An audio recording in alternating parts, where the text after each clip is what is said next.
bersyukur, kita menyambut baik bahwa kegiatan ini telah memberikan satu spirit pada kita sekalian, sehingga kemudian bisa membangkitkan kita untuk menggeliat perekonomian kita.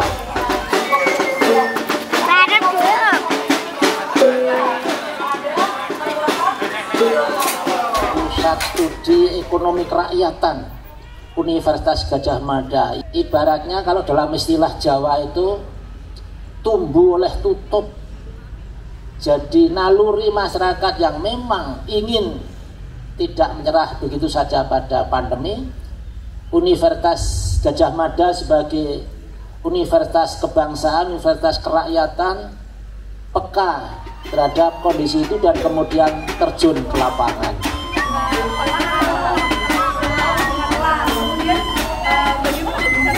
Dengan mengucap Bismillahirrahmanirrahim, maka Festival Menoreh Nyawiji bersinergi secara resmi saya nyatakan dibuka.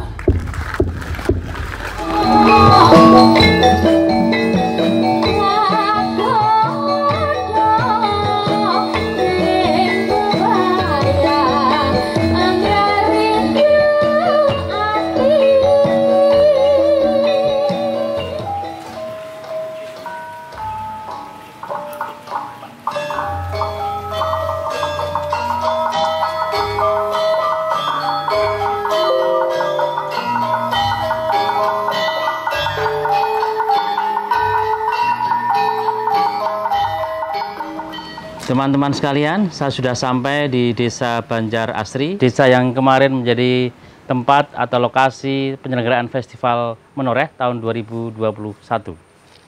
Festival Menoreh itu adalah salah satu agenda kegiatan yang diselenggarakan oleh 7 desa di kawasan lingkar Menoreh. Jadi program ini adalah program yang digunakan untuk menampilkan berbagai potensi-potensi seni dan berbagai potensi-potensi budaya yang ada di dalam masyarakat di kawasan lingkar Menoreh. Fustek UGM itu melakukan berbagai bentuk kegiatan-kegiatan di dalam rangka mendorong akselerasi peningkatan kesejahteraan masyarakat, pengurangan kemiskinan, ketimpangan melalui optimalisasi potensi-potensi sosial, budaya, dan juga potensi-potensi ekonomi yang ada di masyarakat.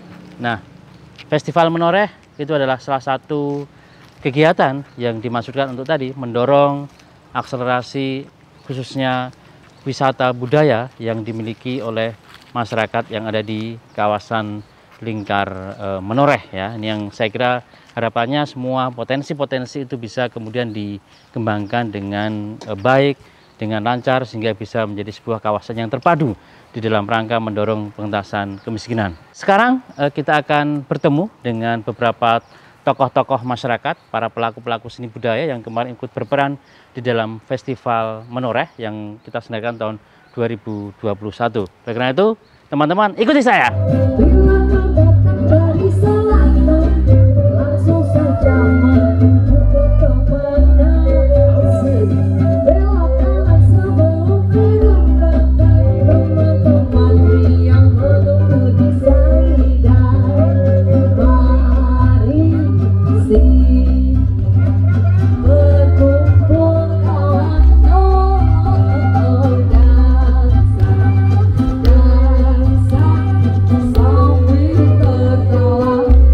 Teman-teman yang terhormat, saat ini saya sudah sampai di Desa Wisata Kampung Sumber Lumpang. Desa Wisata Kampung Sumber Lumpang ini di Dusun Kanoman 1, Banjararum, Kalibawang, Kulon Progo. Dan saat ini saya sudah bersama dengan Ibu Sri Handayani, Ketua Kelompok Wanita Tani Cempaka yang ada di Dusun Kanoman ini. Selamat pagi, Bu. Ya, selamat pagi, Pak. Pripun kabaripun, Bu? Ya, alhamdulillah semua sehat-sehat semua. Alhamdulillah, Bu. Ini sedang sibuk apa ini, Bu? Ibu-ibu kelompok wanita tani? Ini ibu-ibu pada kerja bakti di setiap anggota. Jadi seluruh anggota kerja bakti ke rumah-rumah anggota. Semangat gitu. Luar biasa nih, Bu. Ya, alhamdulillah. Apa bisa kita tengok ke sana, Bu? Monggo Ibu-ibu bisa. kelompok wanita tani. Ya, sekarang baru kerja bakti di tempatnya Ibu Supriyem. Kula nuwun Ibu-ibu. Nggih. Nggih, pripun kabare, Bu? Sehat. Nggih, alhamdulillah nih. Panjang umur bakas waras selamat. Amin. Nggih. Anggotanya banyaknya simbah-simbah. Oh iya. Yang muda hanya beberapa. Yang semangat simbah-simbah. Nggih. Semangat nggih Ibu, nggih. Semangat. Saya semuanya nggih. Nggih. Mungkin Bu Sri bisa cerita ya Bu, kegiatan-kegiatan kelompok wanita tani yang ada di sini apa aja Bu? Nggih. Oh, kegiatannya ini khusus untuk penanaman tanaman sayuran yang ada di pekarangan yang sering dikonsumsi, juga mudah ditanam. Seperti cabai, terong, tomat, itu kan mudah ditanam. Bisa ditanam di polybag juga. Itu jadi untuk konsumsi keluarga. Jadi sebisa mungkin masyarakat di sini tuh kalau mau nyayur tidak usah beli. Jadi setiap pagi itu mesti aja di sekitar pekarangan rumah. Kelompok wanita tani ini kan ikut festival menoreh sih Bu ya. Kira-kira partisipasi apa yang ditampilkan oleh ibu-ibu KBT di festival menoreh kemarin Bu? Oh, kemarin tuh ibu KBT menampilkan di bazar pasar taninya. Untuk di festival menoreh itu kita menampilkan berbagai macam sayur mayur yang kita tanam, kita jual di sana. Olahan yang bisa kita buat, kita jual di sana. Alhamdulillah dapat berjalan dengan lancar. Dua ibu-ibu juga ada pemasukan juga. Terus untuk yang ini Kampung Sumber Lumpang kemarin di Festival Menoreh mengedepankan wisata edukasi kebudayaan dan permainan tradisional yang sangat sekarang kan anak-anak sudah beralih ke gadget ya. Itu mainnya hanya game. Terus kita berpikir kalau anak-anak itu bermainnya game terus permainan tradisional akan hilang. Terus kita berinisiatif itu bagaimana kalau Kampung Sumber Lumpang ini kita jadikan edukasi wisata permainan untuk anak-anak yang seperti egrang, seperti dakon, seperti gobak sodor. Anak-anak sekarang sudah tidak mengetahui apa itu permainan itu, padahal itu sangat membantu untuk pertumbuhan anak-anak itu sehingga tidak hanya bermain gadget terus. Oke, saya kira potensi yang luar biasa sih Bu ya. Ini saya kira memang harus dirawat, mendorong tadi, menjaga semangatnya dari ibu-ibu, dari semua kalangan pemuda dan juga anak-anak yang ada di sini. Memang saya kira betul Bu, bahwa adanya budaya itu yang harus kemudian kita lestarikan, kita uri-uri ya, karena kalau bukan kita siapa lagi? Ya betul. Ya, ini yang saya kira harus mungkin terus untuk maju dan semangat Bu. Amin. Gimana Pak? Mungkin bisa ditunjukkan Pak cara untuk mencoti bahasa Indonesia apa ya? Mencambuk. Iya, mencambuk. Oke. Gimana Pak? Mungkin bisa ditunjukkan Pak cara untuk apa ya mencambuk ini saya kira adalah untuk jatilan atau barongan ya Pak ya? Oke.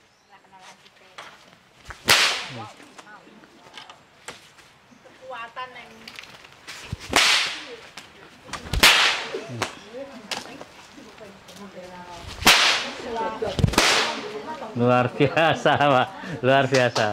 Coba saya Pak ya. Abot ya.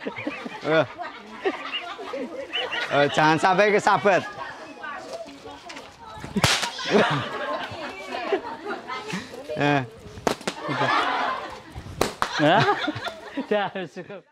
Demikian perjalanan saya di desa wisata di Sumber Lumpang di Kanoman ini. Saya kira tadi insight yang luar biasa dari ibu-ibu kelompok wanita tani yang menjadi modal dasar bagi pembangunan. Dan mari kita terus berjalan, kita ke narasumber berikutnya. Ikuti saya.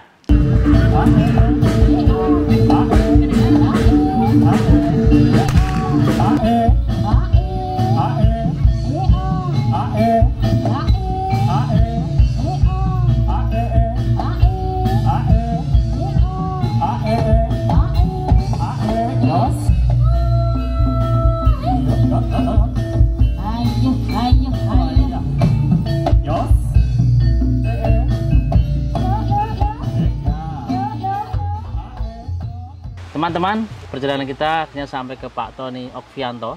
Pak Tony Okvianto ini adalah salah satu tokoh pemuda dan ketua Badan Usaha Milik Desa di Desa Banjar Arum di Kalibawang, Kulon Progo.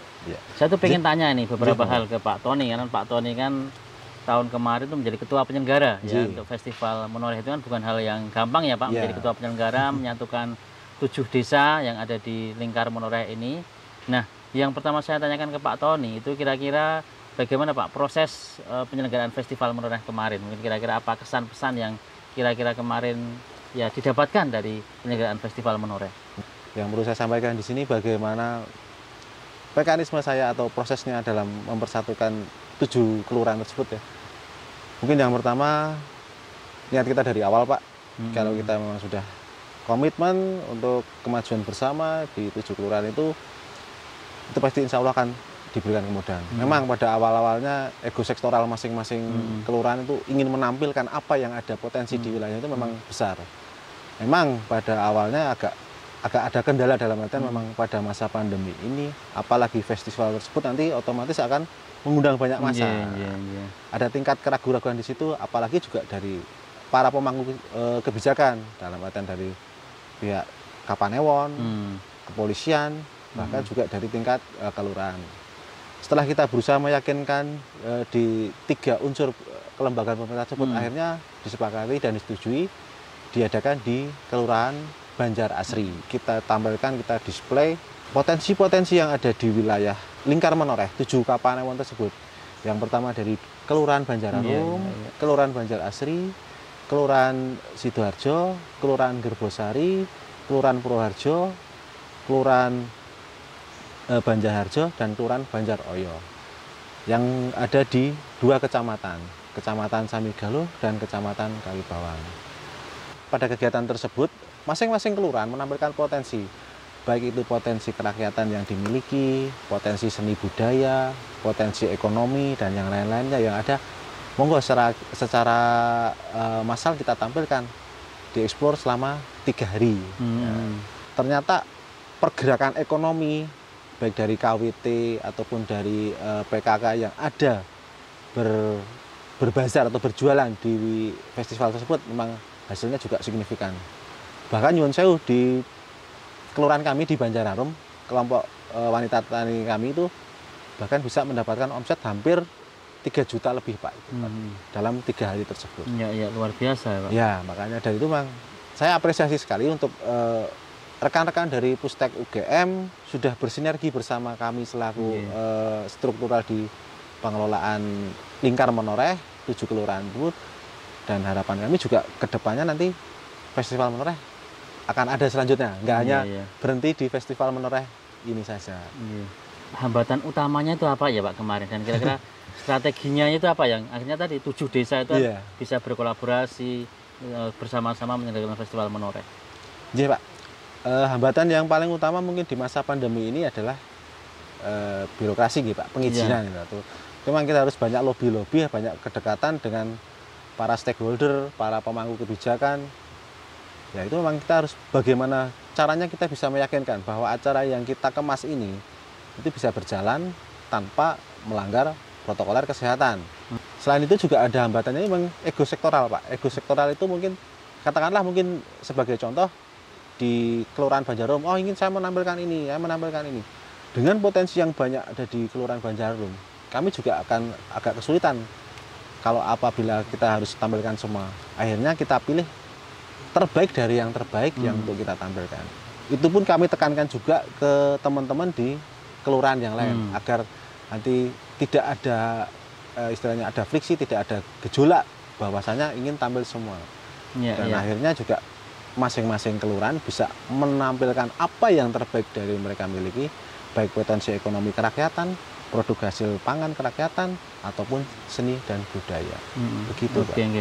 Ya teman-teman, saya kira tadi pelajaran yang luar biasa, lesson learned yang luar biasa dari Pak Tony di dalam rangka menggerakkan kolaborasi di desa ini, dan ini saya kira hal yang tadi menjadi kekuatan dari desa untuk kemudian menjadi berkembang.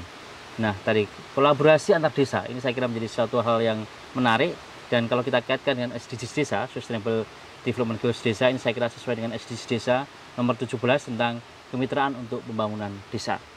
Sementara tadi terkait dengan bagaimana mengelola kelembagaan, sinergi kelembagaan, saya kira ini juga relevan dengan SDGs ke-18 tentang kelembagaan desa, dinamis dan budaya dan adaptif. Ya, ini yang saya kira juga menjadi hal yang harus kemudian kita perjuangkan, bahwa ternyata di dalam desa ada kekuatan-kekuatan internal yang ini sebenarnya sudah bisa mewujudkan pencapaian Sustainable Development Goals. Oke, jadi saya kira sudah cukup ya diskusi kita dengan Pak Tony. Pak Tony, terima kasih sekali Sama-sama, kesempatan Pak. waktunya untuk kami, dan kami akan melanjutkan perjalanan, dan teman-teman ikuti perjalanan kami berikutnya. Pak Tony, terima kasih sekali lagi. Nggih, semoga sukses. Amin. Jaya selalu untuk Amin. desa di sini. Amin. Yuk, Amin. Terima kasih. Menoreh. Pak. Nggih. Amin. Nggih, terima kasih.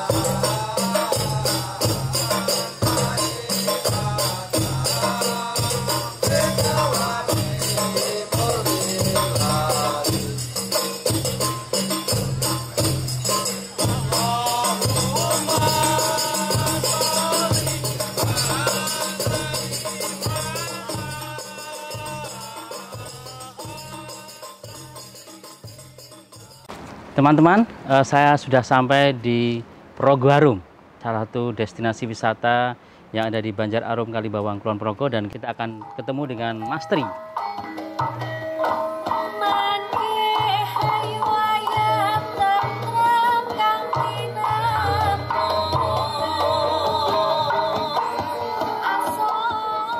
Assalamualaikum, Kulon Wun, Ya, Mas Tri. Sehat Mas Tri ini? Alhamdulillah. Ini kita mau ngobrol-ngobrol sebentar tentang pengembangan kawasan lingkar menoreh ya Mas Tri. Siap. Iya. Teman-teman semuanya, alhamdulillah kita sampai ke Mas Tri Nur Rahmat ya. Ya. Kita ketemu dengan Mas Tri Nur Rahmat, adalah satu penggagas dan inisiator dan juga pengurus dari Forum Lingkar Menoreh di Kulon Progo ini. Saya pengen tanya Mas, strategi yang sudah dilakukan, kemudian juga hambatan-hambatan yang kemudian ditemui di dalam rangka membuat forum kolaborasi ini. Silakan Mas. Kita menggagas Lingkar Menoreh itu awalnya adalah dari 6 desa terpadu, 2 kecamatan, yaitu Kecamatan Kalibawang sama Samigalo, dan sekarang sudah menjadi 7 desa, yaitu 4 desa di Kalibawang dan 3 desa di Samigalo. Seperti itu. Dulu di pertama itu hanya beberapa orang dan alhamdulillah sampai saat ini bermunculan yang tertarik dengan adanya komunitas atau tempat untuk berdiskusi dari 7 desa itu sudah menghasilkan salah satunya adalah untuk kawasan wisata sendiri, yaitu paket wisata yang bergabung kerjasama lah itu. Kemarin itu sudah kita uji coba dengan beberapa wisata seperti itu gitu, karena Lingkar Menoreh ini kawasannya sangat luas, dari dataran tinggi, dataran rendah. Pastinya kalau kita tidak uji coba, evaluasi dan sebagainya, nanti wisatawan itu tidak tahu medan itu seperti apa toh. Kemarin uji coba ternyata kalau hujan itu seperti ini keadaannya, jalurnya seperti ini, kendaraan yang bisa dilalui itu dengan kriteria A sampai B gitu. Dan di awal-awal itu, sebelum itu juga kita pernah pelatihan biar nanti kalau sudah jadi ini pemasarannya gimana toh. Kita sudah membuat web, akan tetapi kembali lagi adanya keadaan COVID itu tadi. Dan di Lingkar Menoreh pun kita juga tidak hanya menggagas di wisata, kita wisata harus berbasis budaya maupun masyarakat. Nah, kita wisata itu juga mengambil dari UMKM. Itu dari UMKM, beberapa UMKM kita masukkan. Kalau ini Mas, dampak yang sudah dirasakan apa Mas dari hasil itu? Kalau dampak yang sudah dirasakan itu, kita kemarin juga membuat event itu, alhamdulillah ya, bisa dikenal sama masyarakat, bisa saling tukar produksi, pikiran juga itu. Itu yang selama ini kita rasakan yang pasti. Oke. Kalau rencana ke depan gimana Mas Tri? Ini kan pandemi sudah berangsur mulai membaik, dan kira-kira seperti apa mungkin ke depan? Oke, untuk ke depannya kita akan kembali lagi untuk berembuk bagaimana untuk kelanjutannya yang kemarin-kemarin kita tertunda, seperti gimana untuk menyelesaikan uji coba kemarin itu permasalahan-permasalahan itu. Kita akan membuat event-event lagi untuk bersatu, karena kita udah lama nggak bertemu juga nggak tahu apa masalah di masing-masing wilayah tadi. Seperti itu. Oke, sambil diminum dulu, Mas. Oh iya. Silakan, Mas. Ini ASI dari Kulon Progo. Nah, satu lagi, Mas. Tadi kan menyatukan dari berbagai macam desa itu kan ada apa ya? Tadi satu kunci keberhasilan menurut Mas Tri itu apa? Satu faktor yang paling berperan di dalam rangka menyatukan itu. Oh iya. Untuk menyatukan itu salah satunya adalah saling komunikasi ya. Kedua itu kita ambil penggagas-penggasan atau yang semangat itu kita ambil terlebih dahulu lah. Ya. Itu nanti kalau itu sudah muncul atau sudah ada hasil, tokoh-tokoh kunci ya, di masing-masing tokoh-tokohnya itu desa ya. sudah mau kerja bareng dan dari desa itu juga mendukung. Nanti masyarakat yang kemarin itu belum tertarik pasti akan ikut. Oke. Akan mendukung juga gitu. Oke. Terima kasih, Mas Tri. Ya. Jadi teman-teman sekalian, tadi pelajaran juga sekali lagi dari tokoh desa Mas Tri. Ini bagaimana melakukan kolaborasi antar desa. Itu sebenarnya bisa dilakukan. Ini saya kira sebuah pelajaran dari kecil, sehingga kemudian dari yang kecil itu harapannya ketika ini adalah lintas atau lingkar desa, mungkin nanti lingkar kabupaten, nah, harapannya nanti bisa kemudian mengerucutnya mungkin bisa di lingkar lintas negara dan sebagainya. Tapi contoh-contoh kecil ini sebenarnya adalah praktek-praktek baik yang itu dilakukan oleh pemerintah atau oleh masyarakat khususnya di wilayah Kalibawang dan Samigaluh Kulon Progo ini, dan sehingga bisa menjadi sebuah role model bagi kemudian program-program pengentasan kemiskinan, program-program pemberdayaan ekonomi sosial masyarakat yang mungkin ada di daerah lain. Saya kira ini hal yang memang harus kita kolaborasikan. Dan tadi satu penting dari Mas Tri tadi adalah tokoh kunci, ya, sebagai leader di level lokal hero lah kira-kira di masing-masing daerah itu harus ada lokal hero, sehingga ini bisa menjadi sebuah dinamisator, menjadi sebuah agen perubahan di dalam masyarakat. Saya kira demikian bincang-bincang saya dengan Mas Tri Nur Rahmat, dan terima kasih Mas Tri, sukses semuanya, sukses selanjutnya nggih Mas Tri. Waktu saya libur pulang, oh ternyata kok di sini ada festival gitu. Jadi saya mampir begitu. Saya kaget juga ternyata banyak produksi unggulan. Iya.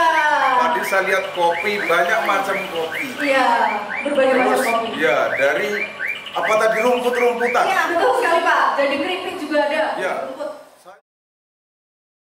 Teman-teman, kali ini saya ketemu dengan salah satu mahasiswa yang terlibat dalam kegiatan pengembangan dan pemberdayaan masyarakat di kawasan Lingkar Menoreh dengan Mbak Farah ya. Mbak Farah, gimana kabarnya? Sehat Mbak Farah? Alhamdulillah sehat Pak. Alhamdulillah.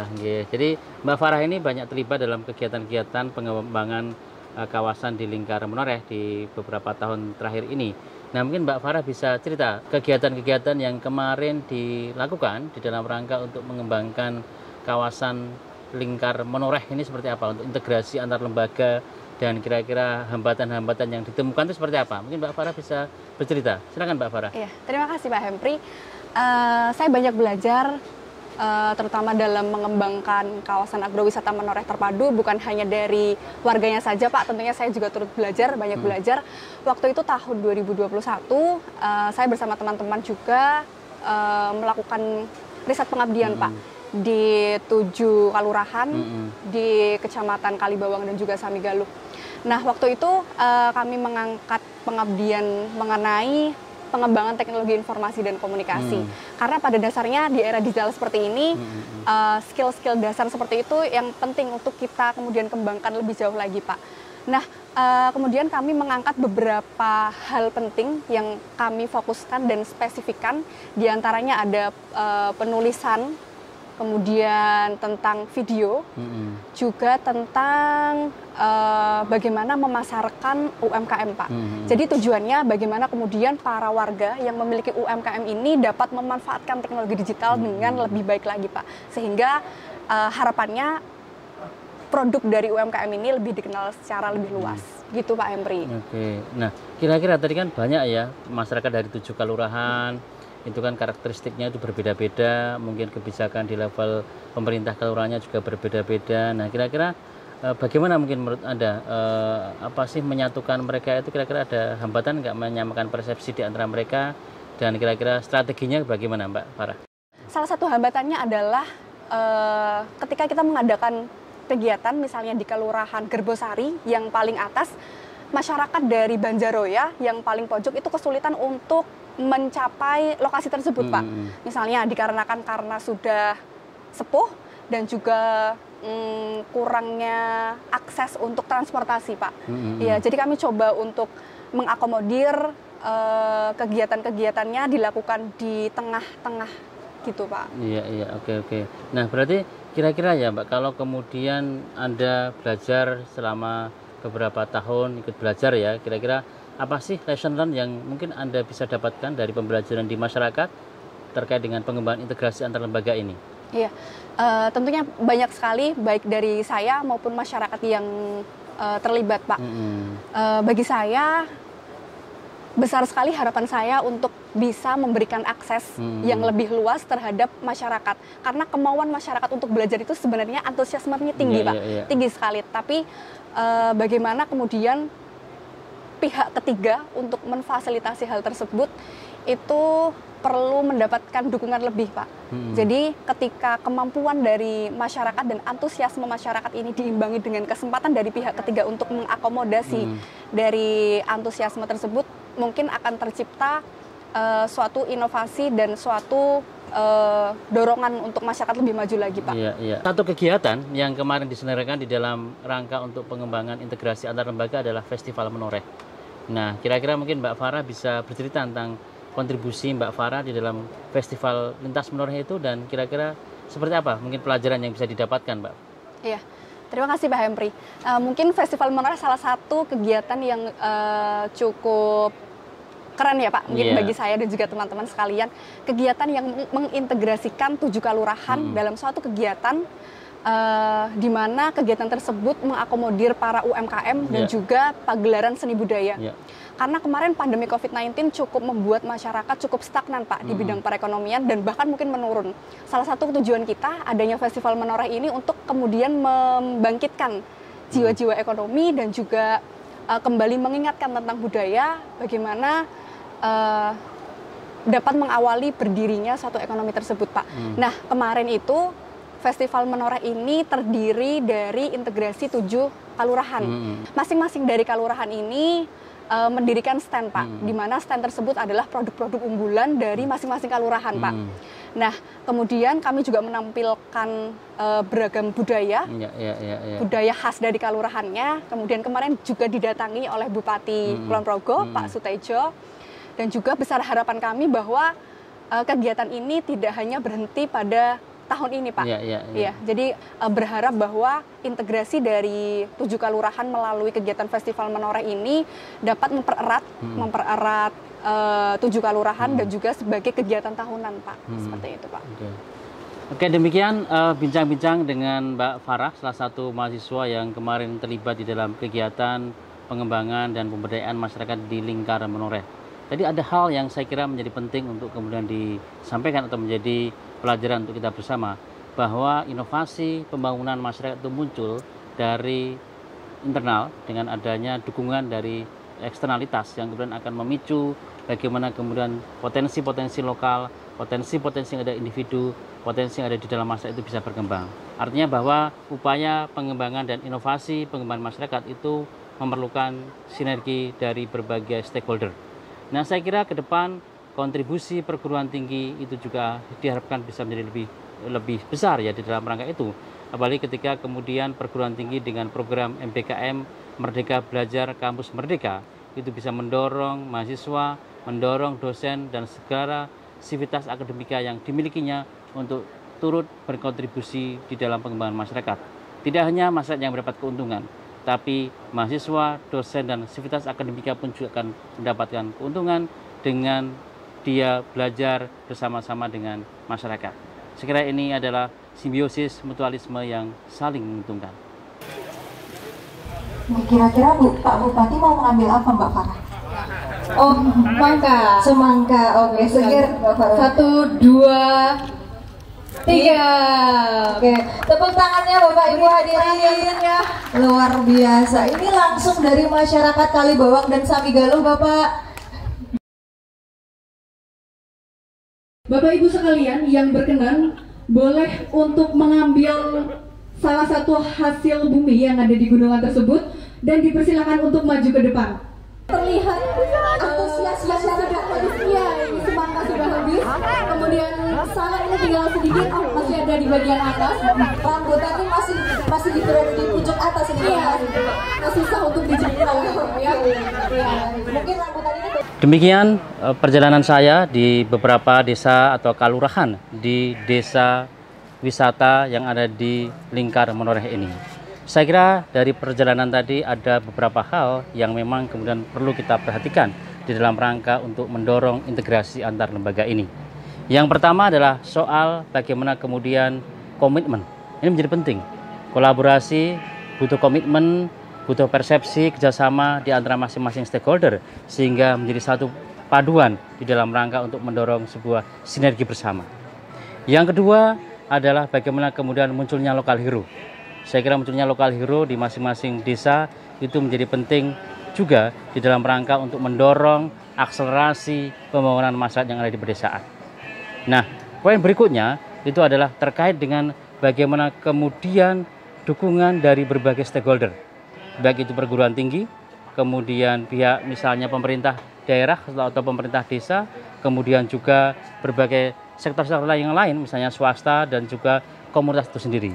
Inovasi itu muncul ketika kemudian berbagai sinergi, berbagai aktor itu berkolaborasi untuk mendorong potensi-potensi yang ada di dalam masyarakat. Dan satu kata kunci penting, masyarakat pedesaan itu punya potensi yang luar biasa. Tinggal bagaimana kemudian potensi-potensi itu dioptimalisasikan, didorong oleh variabel-variabel eksternal sehingga kemudian menjadi sebuah kekuatan, menjadi sebuah modal sosial, menjadi sebuah modal sumber daya manusia yang akan berguna untuk mendorong pembangunan berkelanjutan. Demikian dari kami dalam rangka memberikan video dokumenter tentang Nyawiji Sinergi, membangun model ekonomi kerakyatan di desa wisata dalam rangka mendukung Sustainable Development Goals. Semoga kita akan bisa terus bersinergi bersama-sama dalam rangka membangun ekonomi kerakyatan, membangun ekonomi dari bawah. Itu saya kira menjadi kata kunci untuk membangun Indonesia yang berdaulat. Salam desa berdaulat, salam desa berdikari, salam ekonomi kerakyatan, dan sampai jumpa. Neng kulon progo kabeh iya ono, tari angguke wis kondang kalogo, jadilan incling lan oglek iya ono, kulon progo panggon seni lan budaya. Kulon progo iso nandur, iso ngingu, iso gawe. Terima kasih, tepuk tangan untuk kita semua.